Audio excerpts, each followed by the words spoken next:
যে কোনো ছাত্র সংগঠনের যে কোনো সমস্যায় আমরা কিন্তু সব সময় জাতীয়তাবাদী ছাত্রদল তাদের কাছে পাশে ছিল, আছে এবং থাকবে। আমাদের রিজভী সাহেব দেখতে গিয়েছিলেন, আমাদের সিনিয়র যুগ্ম মহাসচিব।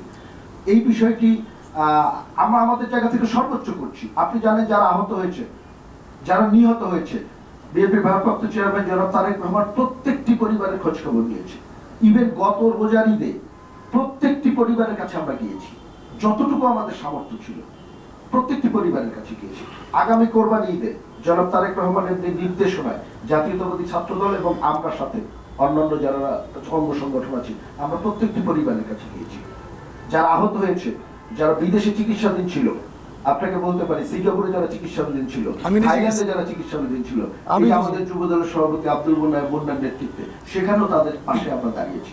কিন্তু আশ্চর্যের বিষয় হলো, জিনিসটি খুব গুরুত্বপূর্ণ কোশ্চেন আপনি করেছেন। জিনিসটি হলো পুনর্বাসন এবং সহায়তার মূল দায়িত্বটি হলো রাষ্ট্রের, মূল দায়িত্বটি হলো সরকারের, যাদের রক্তের উপরে ভর করে এই সরকার বসে আছে, যে শহীদদের রক্তের উপরে ভর করে সরকার বসে আছে। আজকে পর্যন্ত শহীদদের পুনর্বাসনের কোনো উদ্যোগ আমরা দেখিনি।